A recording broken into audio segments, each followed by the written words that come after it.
All right. Well, we did some research of late, and it was an interesting trend that Isiah is going to comment on, and that is, obviously, with more three-point shooting in the NBA, those three-point numbers, scoring-wise, are going to go up. But also going up per team, per game, points in the paint and overall points as well.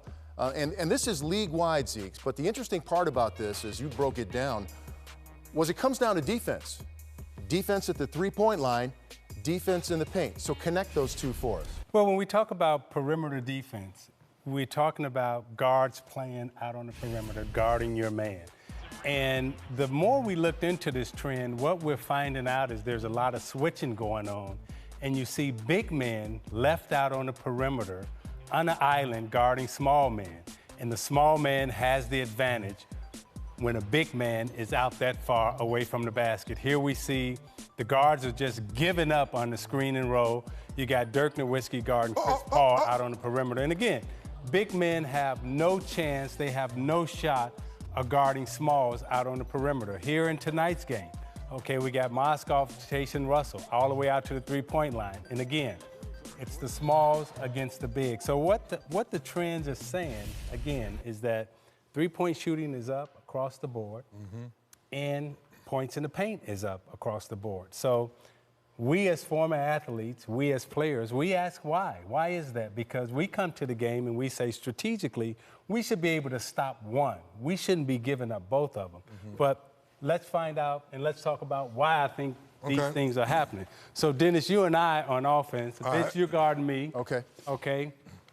You and Shaq on defense. So Dennis, you'll come up, set the screen, right? Yep. And you're going to take Vince and roll him down. So they yell and switch. So they yell and switch. And they switch, right? You take the small all the way down. House in the house. And I got house in the house. I got the big whale. The big barbecue chicken. Wait a minute, and he's out in on the ground. Yeah. He's not. Yeah. You know, he's not in his comfort zone. Really, I got him out here. And the first thing Shaq is doing what?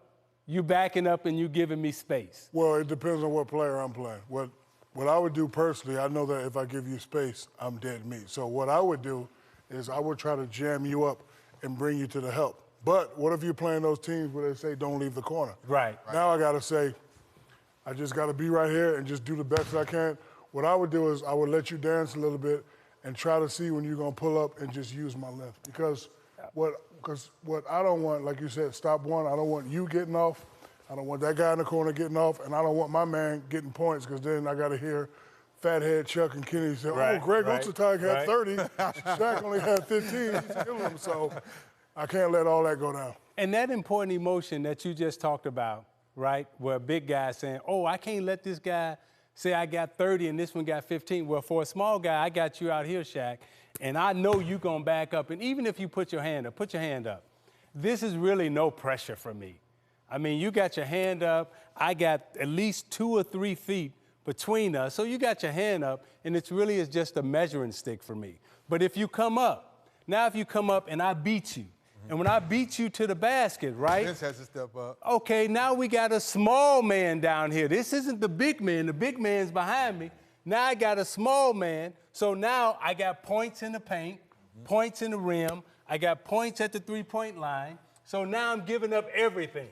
I'm giving up the corner threes. I'm giving up this three. I'm giving up everything. And pick and roll has been in our game for a long time. This ain't the first time we've seen high screen and roll. Right. But this is the first time in our league we've seen big men consistently switch out on the perimeter to small men. And to that point, the old days, Shaq, when they would switch with you and Penny, they would switch and Penny would back up and say, no, big guy, you go into the post, and we want to abuse that matchup where now the guards. A guy like Damian Lillard sees that switch, he attacks that big guy. He has a 50, three or four 30s, and a 40 since the All-Star break. Yeah, and when we look at the perimeter players in terms of the guards, you named Damian Lillard, but we can go to Isiah Thomas, we can go to Reggie Jackson, you can go Steph to Curry, any point guard that's in the league right now, and it's not one of them is getting 25 or 30.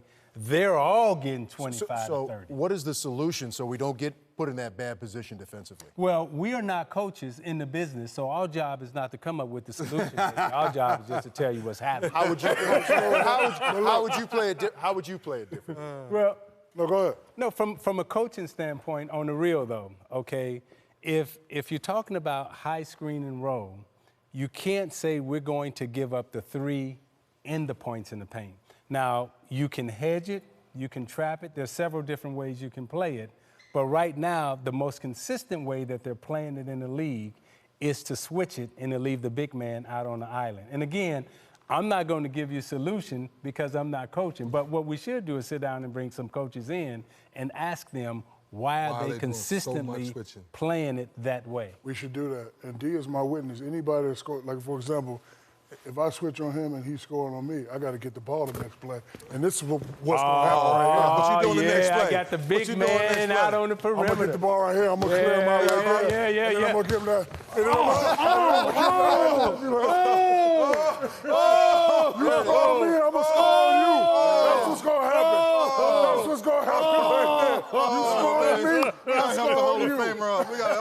That ain't even right. Tried to warn you. Hard. Tried to warn you. Shook me hard. I tried to warn you. I didn't know you had those moves. Matty Gukic, Brian Hill, I didn't know you had them Phil skills. Jackson, Tom Sturgis. When my man scored, get it to me. Oh, man. Turn 5, tell him. That was beautiful. I should have backed up.